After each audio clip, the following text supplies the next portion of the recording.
Iniciando a apresentação, eu vou falar sobre como que eu fiz o trabalho e sobre o que é a aplicação que eu montei. Então, iniciando, o objetivo da aplicação através do Twitter, eu consegui monitorar ocorrências de assalto, furto nos bairros da cidade do Rio de Janeiro. É óbvio que a informação, as pessoas postam essas informações e nem sempre essas informações são verdadeiras, mas dá um panorama do que está acontecendo nos bairros de forma online, é, de um assunto bem específico que seria parte de segurança pública da cidade. Então as tecnologias que eu utilizei são a API do Twitter, a API do Java, né? Desculpa, a API Spark Java, o Spring, que é um framework Java, e a linguagem Java em si. Como que funciona isso? Eu tenho a API do Twitter, o Spring, na verdade, é o grande cérebro do sistema, né? Ele é um ecossistema e eu consigo embutir o Spark dentro dele. Então, apenas configurando ele através do Spring, eu subo o contexto do Spring e o Spring sobe o contexto do Spark para mim. Eu não preciso fazer nenhuma configuração de variável de ambiente nem nada disso. Inclusive o Spring é um ecossistema, então um dos projetos dele tem um projeto chamado Spring Boot. O que é o Spring Boot? A ideia deles é você diminuir o tempo que você perde fazendo configurações de ambiente, de variáveis de ambiente, tudo isso para poder conseguir conexão com o banco, tudo isso. Então a ideia é abstrair tudo isso e você de fato focar no que importa na sua aplicação, que são as regras de negócio. Então, com base nisso, por isso, eu trabalho com Spring, então resolvi utilizar o Spring, embutir o Spark dentro dele, para ele poder facilitar a agilidade e focar realmente no desenvolvimento dentro do Spark. Ele também disponibiliza a possibilidade de criar aplicações web, aplicações APIs REST, API SOAP. Então facilita bastante o trabalho com ele. Então como que funciona? Eu tenho o Spring, utilizando as funcionalidades do Spring, eu faço consultas à API do Twitter, tá? E a API do Twitter me retorna os tweets e eu salvo esses tweets. O Spark processa isso e é exibido no navegador o resultado dessa operação. E então assim, eu vou detalhar um pouquinho agora como que eu fiz, como que funciona essa aplicação. Então assim, primeiro passo, o Spring eu tenho um schedule que de 8 em 8 minutos ele faz uma chamada à API do Twitter, né? Tenho uma query que eu monto com base nesse CSV de bairros, esse CSV é estático. Então com base nesse CSV eu monto uma query e faço um request API do Twitter. E ele me retorna uns twitters com esses assuntos relacionados, assalto, roubo, furto, tiroteio, e me retorna essas informações. O segundo passo, né, esses tweets são salvos dentro de um arquivo CSV, que é justamente o arquivo que o Spark vai trabalhar. No terceiro passo, o Spark lê os dois arquivos CSVs, gera dois RDDs, Java RDD, um de twitters e o outro de bairros. E eu faço um map por palavras, né, desse CSV, e depois eu faço o join entre esses dois RDDs para cruzar os twitters, as palavras que foram o map foi gerado com os twitters, né, as palavras, e os bairros que eu tenho. Então, e ele gera um terceiro RDD.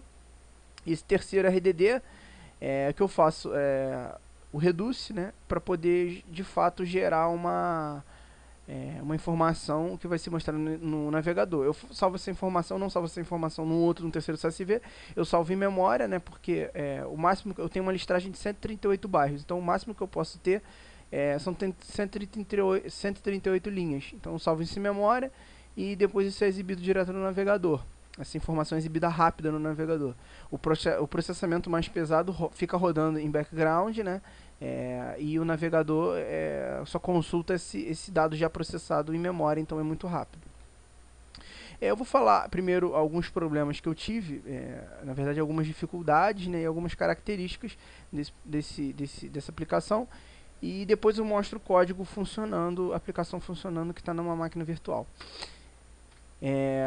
A API do Twitter ela só retorna os últimos 7 dias de postagens, né? Até por questões de limitação. Existe uma outra forma de você conseguir os twitters mais antigos, mas eu acho que na verdade assim ele tem uma outra forma de abordar isso.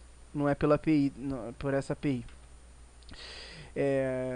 Ele tem um limite de retorno, tá, de tweets, e na verdade eu coloquei aqui essa frase com 20 requests. Na verdade, cada request pode estar na 20 twitters. Na verdade é um limite também de parâmetros que eu posso passar. Como eu disse, eu tenho 138, uma lista de 138 bairros. Eu não consegui, não é possível fazer uma consulta de cara com todos esses bairros, então eu tive que fazer isso em lotes, né? Pega 10 bairros, faz uma consulta, armazena, faz mais 10, na verdade assim, eu armazeno todos os twitters de uma vez, o Spark processa tudo de uma vez. Desculpa, eu armazeno os twitters de forma gradual, e o Spark processa isso de uma vez só. A query utilizada para busca, como eu falei, é com base nos bairros que estão contidos no arquivo CSV. Esse arquivo CSV de bairros é estático, né? Eu peguei do site site da prefeitura, que tem todos os bairros do município do Rio de Janeiro.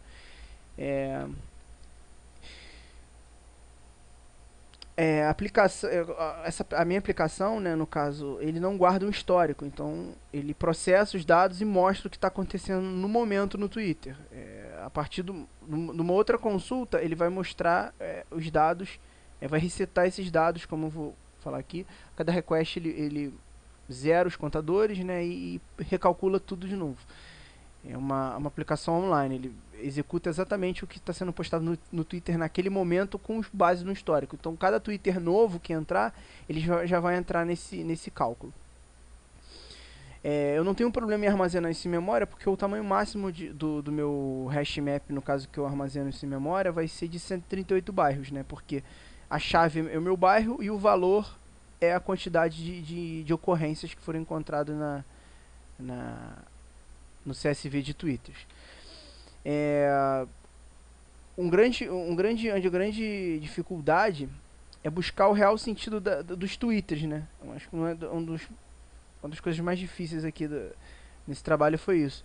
Porque acontece, as pessoas postam, por exemplo, teve o jogo do Flamengo na Libertadores, né? Então, assim, muitas pessoas postaram, pênalti roubado, jogo roubado, gol roubado, e isso acaba entrando, com a frase teve o jogo do Botafogo também, né? Mas a do Flamengo acabou sendo mais postada. Tanto o bairro Flamengo e Botafogo tiveram essas ocorrências que são os falsos positivos, né? Por exemplo, o jogo do Flamengo foi roubado. Nesse caso, o Twitter retornaria, o Spark processaria isso. E também uma outra dificuldade é com um bairro com nome composto, porque ele quebra isso em duas palavras, né? Então são pontos que eu pretendo corrigir na próxima, conforme esse projeto for andando. Então eu vou mostrar um pouquinho do código aqui, como que está funcionando. Eu estou rodando uma máquina virtual Linux, Ubuntu, e aqui na minha IDE já está startado aqui a aplicação.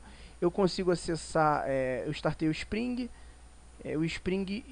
aqui vou mostrar no log aqui, eu startei o Spring e o Spring vai startando, eu starto o contexto do Spring e o Spring starta o contexto do Spark. Eu consigo acessar o Spark UI, com as informações de jobs aqui que ele executa, que ele está executando, né, todas as informações.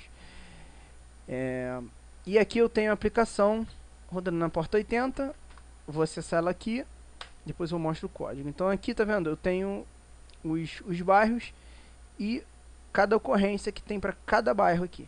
Isso que foi postado no Twitter agora. Então assim, tá vendo, o Flamengo eu tenho muita ocorrência, Botafogo nem tanto. E aqui eu botei ordenando ou por ocorrências ou por ordem alfabética dos bairros, né? A gente pode ver que aqui Bangu, Barra, Campinho, centro da cidade, freguesia, tem muita ocorrência de furto, assalto, roubo. As pessoas postando Mangueira, Madureira. E agora eu vou mostrar um pouquinho do código aqui, como funciona. Eu vou passar rápido aqui. A API do Twitter, na verdade, é aqui nesse método que eu criei a query.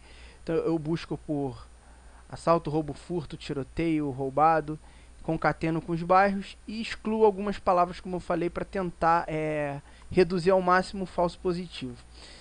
Na API do Twitter também eu consigo filtrar pela localização das postagens, né? Então coloquei para pegar só o que foi postado realmente no município do Rio de Janeiro. Aqui eu tenho o meu CSV de bairros. Tá? E o CSV de Twitter que foi gerado ali, né? Cada linha é um Twitter aqui. E depois o Spark quebra isso e faz o join. E aqui eu vou mostrar como que de fato o Spark processa isso. Então aqui eu tenho, ele cria um RDD, um Java RDD de Twitters, criando cada linha, né? Cada Twitter é uma linha. Aqui o RDD de bairros. Depois eu pego esse RDD de bairro e faço um map e transformo isso em tupla, né? Ele cria uma tupla de bairros, onde eu tenho o nome do bairro. Depois eu faço um map no RDD de Twitters, separando por espaço em branco, né? Filtrando se ele criar uma tupla com valor vazio, ele já filtra, eu faço um filter aqui também. E aí eu tenho as palavras, né, a listagem de palavras, eu transformo isso num map. Crio uma tupla de palavras e aí eu vou fazer o join da tupla de bairros com a tupla de palavras, né, com base na chave. E ele me retorna um segundo RDD, na verdade um terceiro RDD. E com esse terceiro RDD eu crio uma tupla. Eu faço um reduce, né, para criar um novo RDD.